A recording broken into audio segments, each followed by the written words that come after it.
ही वेळेत पोहोचली नाही।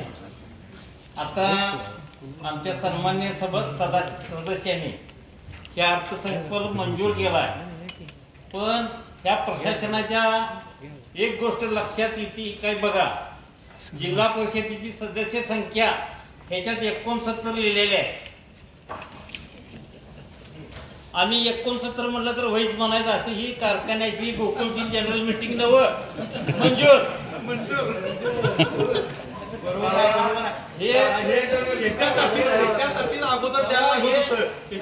एवढ्यासाठी हे प्रत्येक सदस्याला अगोदर पाहिजे होतं। बरोबर आहे। 5 काळा सदस्य संख्या 69 लिहिलेले आहे।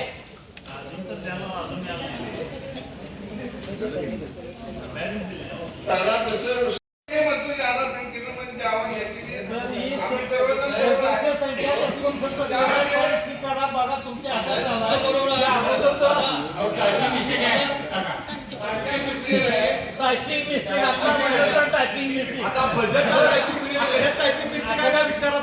टायपिंग मिस्टेक तुम्ही सांगा ही प्रशासनाची बाब आहे। आकड्यात पण आहे का विचारा, नंतर गोंधळ व्हायला नको। अर्थसंकल्प आहे संख्या आता मी त्याच्यात परत सुदृढ वाढणार आहे। गॅजेट आलेला आहे स्वीकृत वाढणाऱ्याची संख्या तर सांगा ना मग। नाही नाही, हा बरोबर शासनाचं 68 सदस्यांचं गॅजेट आलेलं आहे। वाढणार आहे सुरुवातीला तेवढ्यासाठीच आम्ही म्हणून हे अर्थसंकल्प आधी द्या। अहो तांत्रिक असं कसं म्हणता, अर्थसंकल्प आहे अध्यक्ष साहेब, हा अर्थसंकल्प ह्या आधी मागणी आपली आमची सुरुवातीची ही होती, अगोदर केला नाही। टायपिंग मिस्टेक आहे, त्याच्यामध्ये दुरुस्ती करावी। अहो साहेब झालेली आहे, दुरुस्ती करून त्याच्यामध्ये आणि गुन्हागार करून हे चुकणार नाही। हे कसं झालंय, गोकुळची मीटिंग कारखान्याची मीटिंग मंजूर। अहो हे आता ह्याच्यावर चर्चा करा, ही चूक कुणाची आहे? प्रशासनाची दुसरी चूक, पहिला अर्थसंकल्प नाही, दुसरं त्याच्या संख्याबळ थोडं चुकीचं आहे। अजून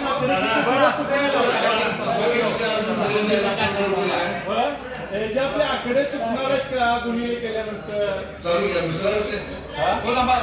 मॅडम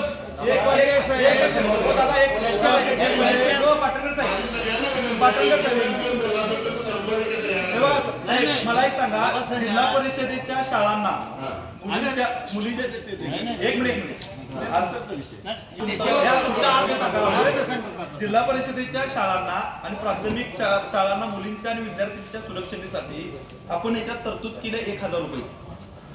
मला एक फक्त म्हणायचं आहे, त्याच्यानंतर वाचनालयाच्या तरतूद केल्या 1000 रुपये।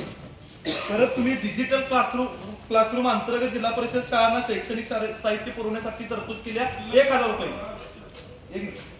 ही 1000 रुपयाच्या तरतुदीमध्ये आपण कुठला सीसीटीव्ही कॅमेरा कुठल्या शाळेमध्ये बसवणार आहे आणि कुठल्या शाळेची सुरक्षितता विद्यार्थ्यांची यामध्ये होणार आहे, हे एवढे अर्थसंकल्पाच्या आपण जो मांडला आणि मंजूर करून आपण करून घ्यायला लागलो, हे फक्त सभागृहाला कळू दे।